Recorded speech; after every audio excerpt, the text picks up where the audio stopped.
Boa tarde, turma do Oração Ação, fraternidade, amigos. Amigos que nos ajudam, que se ajudam uns aos outros. Amigos de fé. Não exatamente de uma fé humana, de uma doutrina, de uma religião, de uma instituição,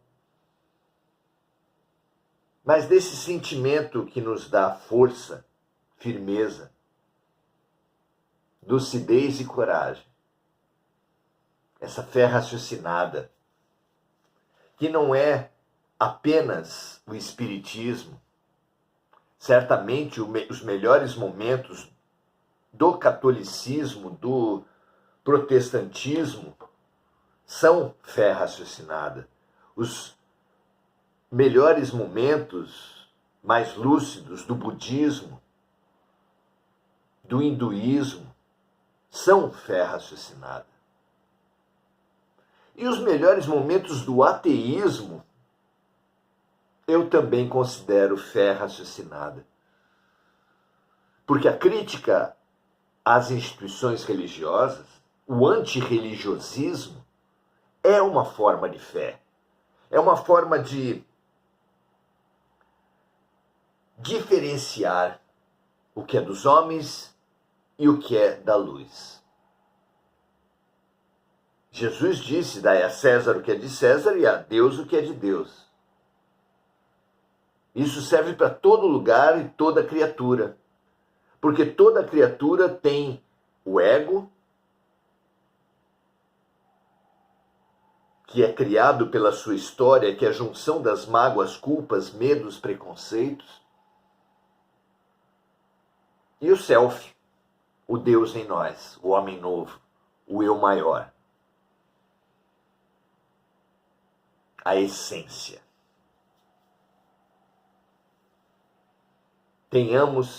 Avancemos nós para essa lucidez. Não é? Muito bom. Hoje vamos ao segundo encontro da segunda parte de O Consolador, livro em que Emmanuel, com a ajuda de Chico Xavier, passa em revista, do ponto de vista espiritual, com a lucidez que sempre caracterizou Emmanuel, passa em revista todo o conhecimento humano sob essa perspectiva maior. Até aqui temos falado da ciência. Tocamos em diversas das ciências básicas, aplicadas. Hoje, vamos trabalhar,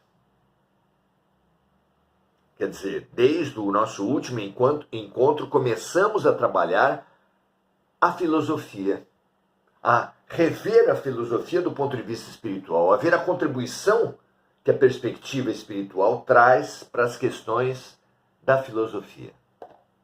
Vamos lá? Depois da questão inicial que introduziu o campo da filosofia nas reflexões, hoje vamos falar sobre a relação do presente com o passado. Como é que o passado determina o nosso presente? Como é que as vidas sucessivas influenciam na vida atual? O assunto é maravilhoso, é muito maior do que nós conseguimos, do que nós mesmos e do que nós conseguiríamos abordar num encontro só. Mas nós nunca tivemos e nunca teremos a pretensão de dar palavra final sobre nada, de encerrar um assunto. Ao contrário, a nossa função é iniciar o assunto ou estimular os estudos que cada um tem feito em cada aspecto do conhecimento humano. Então que assim seja, que essa noite seja um estímulo para as nossas reflexões, especialmente na relação entre a vida atual e as vidas anteriores. Como se dá isso? Vamos lá? Questão número 116. A pergunta é a seguinte a Emmanuel: o homem físico está sempre ligado ao seu pretérito espiritual? E a resposta vem a seguinte: como a maioria das criaturas humanas se encontra em lutas expiatórias, a expiação é a dor que se vive, que tem como origem equívocos, crimes, erros passados. Então, como a maioria das criaturas humanas se encontra em lutas expiatórias na Terra, podemos figurar o homem terrestre como alguém a lutar para desfazer-se do seu próprio cadáver. Olha que figura interessante Emmanuel nos traz aqui. O que acontece conosco na morte? O espírito se livra do seu cadáver. Uma espécie de striptease, uma retirada da roupa. É isso que acontece com a morte. A morte é morte apenas para o corpo. É claro que a morte não é morte para o espírito, que é eterno. Evoluir, portanto, é uma morte. Evoluir, a transformação, a mudança, é simbolizada pela morte. Nos diversos oráculos, quando sai uma carta do tarô sobre a morte, por exemplo, nem sempre simboliza que aquela pessoa irá fazer a passagem. Quase sempre quer dizer que uma grande mudança, que uma importante mudança se avizinha.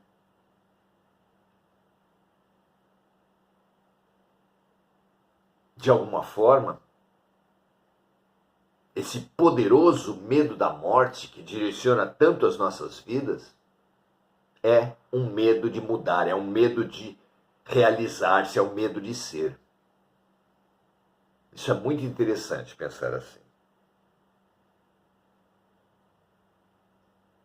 Então diz Emmanuel que como a maioria das criaturas humanas se encontra em lutas expiatórias, libertando-se do passado, podemos figurar o homem terrestre como alguém a lutar para desfazer-se do seu próprio cadáver, que é o passado culposo, o passado de erros, volta ao presente através da vida atual, através das expiações na vida atual, de modo a ascender para a vida e para a luz que residem em Deus. Essa imagem temo-la na semente do mundo. Emmanuel, de forma muito interessante e profunda, compara a evolução, compara a relação do presente com o passado com a semente,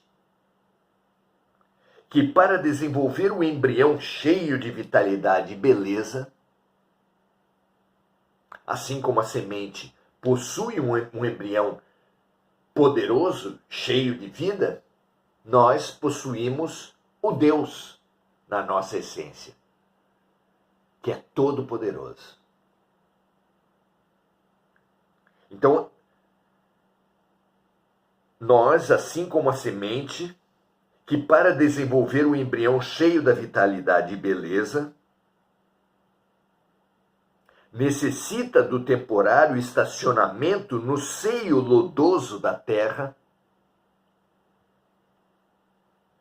a fim de se desfazer do seu envoltório, crescendo, em seguida para a luz do sol e cumprindo sua missão sagrada, enfeitada de flores e frutos.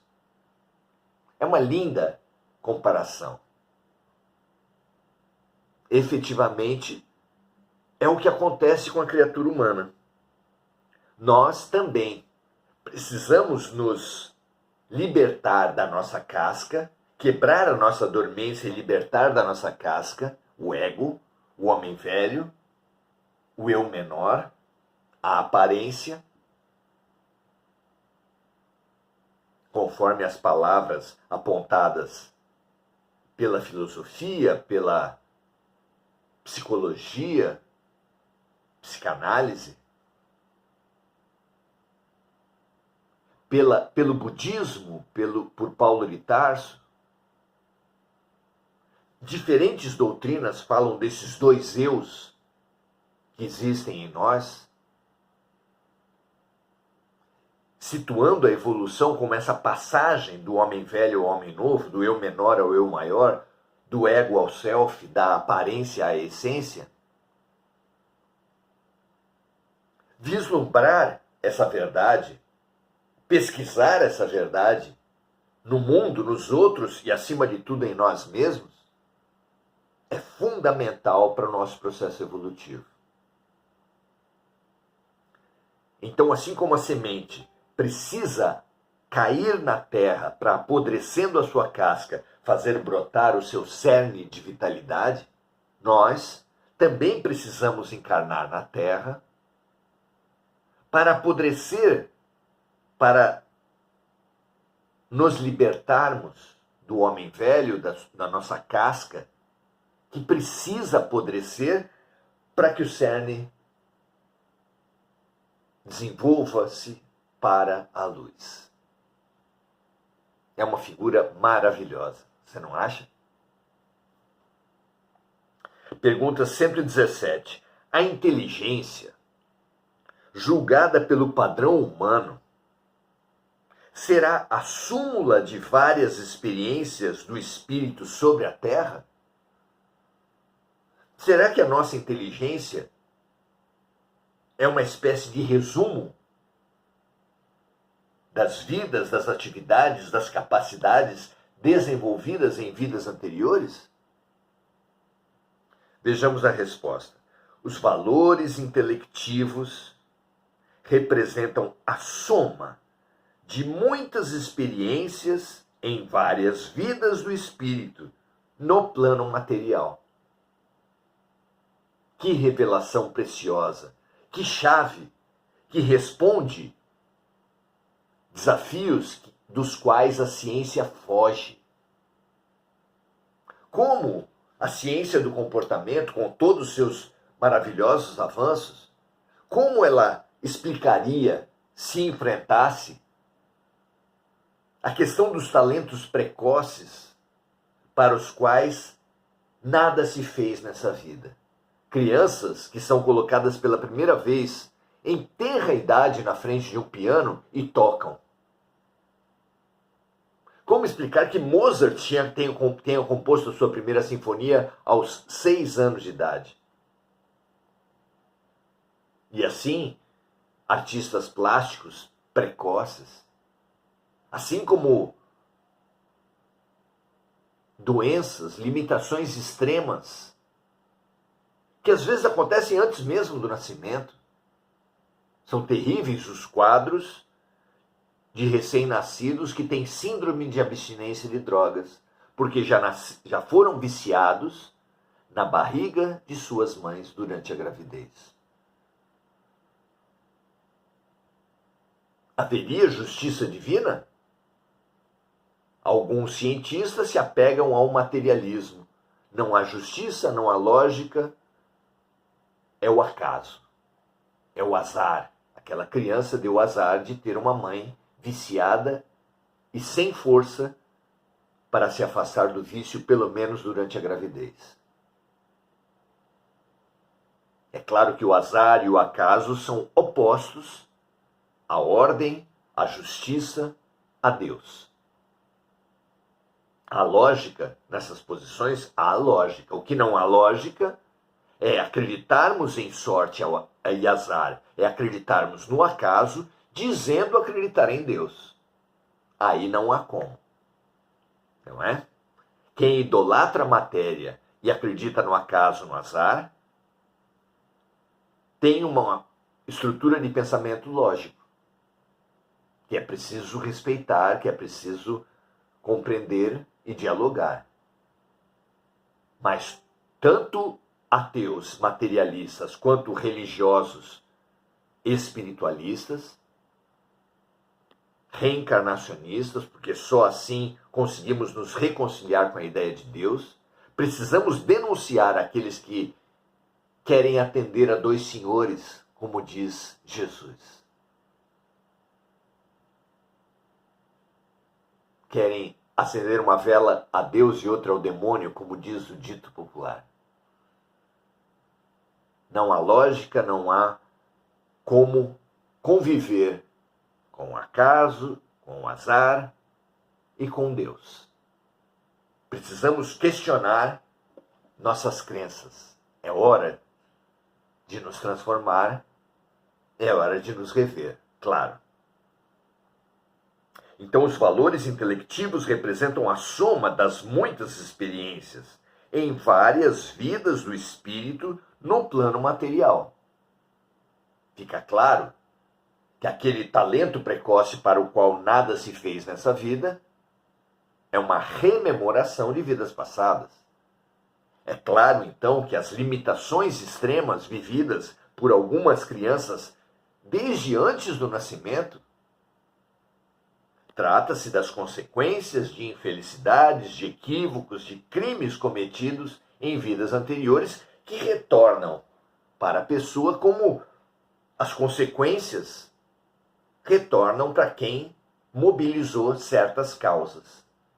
É uma consequência natural e não é punição de Deus. A lei do karma, o karma, não é punição de Deus. É apenas Deus, a vida, colocando a criatura na posição oposta àquela que ela tem vivido. Crescer é expandir o ponto de vista, expandir a perspectiva. E há pessoas, infelizmente a maioria de nós encarnados, que nos aferramos, nos fanatizamos em apenas um ponto de vista. Seja o do homem que oprime mulheres, seja de mulheres que manipulam, instrumentalizam, se apossam de homens, seja de ricos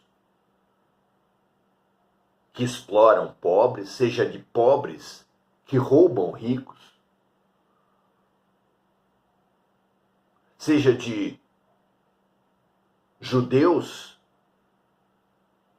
ou de palestinos que se massacram mutuamente há tantos séculos, e assim chineses com japoneses,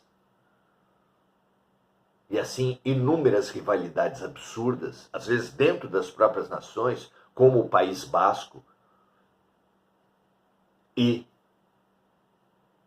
a comunidade de Madrid, por exemplo, na Espanha, como os católicos e os protestantes na Irlanda, que se mataram, se odiaram e vêm se odiando há muito tempo. Somos nós que colhemos na forma de dores ou de talentos nossos erros e desenvolvimentos do passado. É a única forma de associar os fatos presentes a uma justiça, a um bem, a um processo pedagógico, a um processo terapêutico maior. Sem reencarnação não há fé raciocinada. E é claro que a reencarnação não é posse do espiritismo, muito pelo contrário. Doutrinas orientais já compreendem a reencarnação há muito tempo. No Egito Antigo já se compreendia. No hinduísmo milenar já havia essa lucidez. E o espiritismo vem beber da mesma fonte para alcançar a mesma fé lógica, raciocinada, de um Deus perfeitamente bom e justo. Muito bem.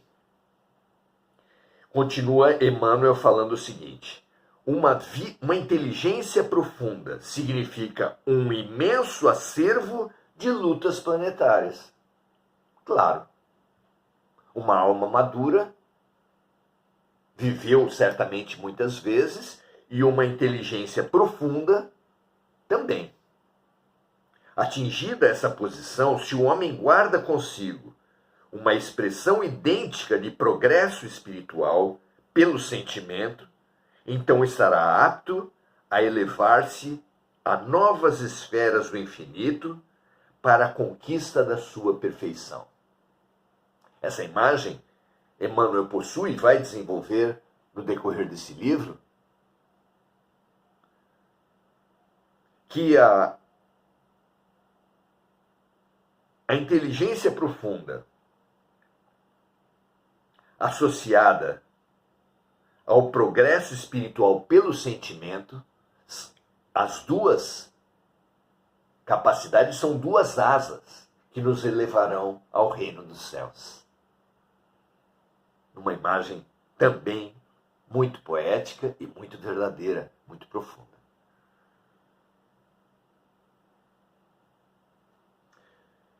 Que essa reflexão de hoje nos ajude a aprender esses mecanismos. Um último acréscimo, que talvez nós possamos voltar mais tarde, é que o elo entre as vidas passadas e a vida presente é o corpo espiritual. A coisa funciona assim. Nós temos a mente, que é o espírito, nós temos, envolvendo o espírito, nós temos um corpo espiritual, e quando encarnados, envolvendo o espírito e o corpo espiritual, temos o corpo físico. A mente harmoniza ou distorce o corpo espiritual, e o corpo espiritual é o molde do nosso corpo físico. Isso quer dizer que alguém que comete loucuras, violências, crimes, necessariamente deforma o seu corpo espiritual. E todo aquele que deforma o seu corpo espiritual com seus erros, com seus crimes,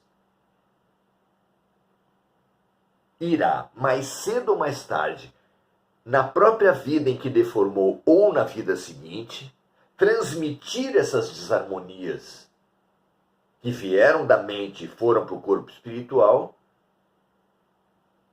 para o seu corpo físico, moldado pelo corpo espiritual. É assim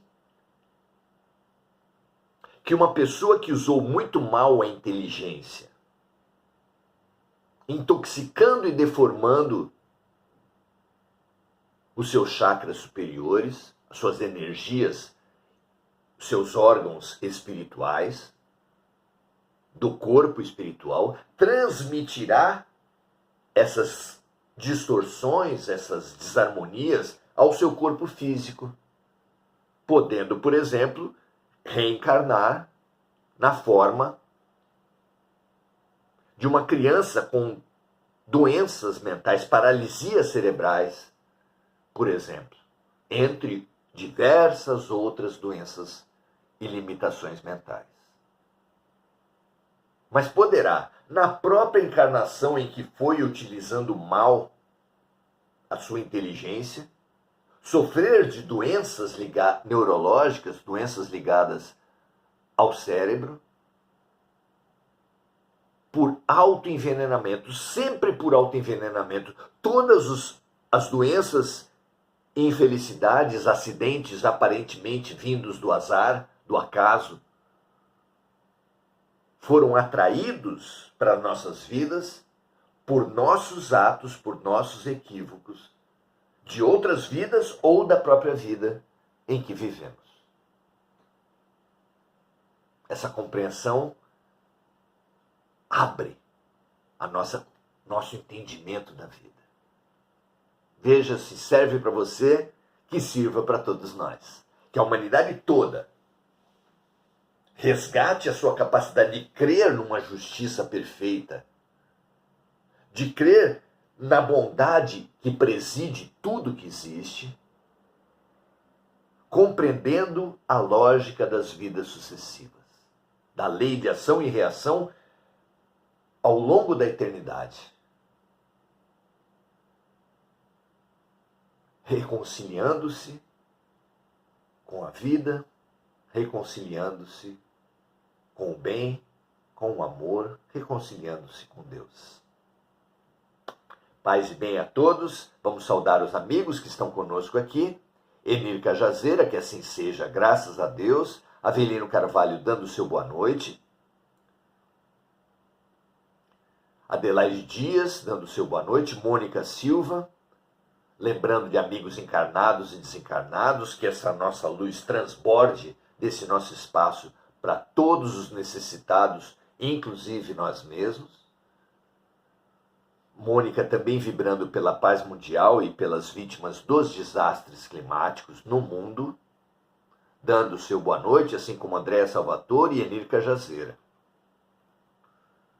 Avelino Carvalho fez a seguinte observação: na verdade somos a passagem em vida para melhorar nossa moral e a nossa ciência, corrigindo nossos erros, que levamos para outra vida espiritual, esperando crescimento. Vida e morte, vida na matéria e no espírito, como um contínuo, como fases diferentes de um mesmo processo existencial. Terapêutico e didático. Sendo o universo, sendo a criação, um maravilhoso universo, uma profunda escola de Deus. Muito bom, muito feliz por estar com vocês aqui. Propaguem, compartilhem esse entendimento que certamente ajudaria muitos a saírem da revolta, da briga, da mágoa com a vida, que muitos carregam, abrindo essas almas, abrindo nossas almas para uma compreensão superior da vida. Um grande abraço a todos. Amanhã continuaremos nesse mesmo estudo. Venha conosco, espalhe, compartilhe, traga amigos. Multiplicar o bem é a nossa responsabilidade na Terra. Paz e bem a todos e até a próxima.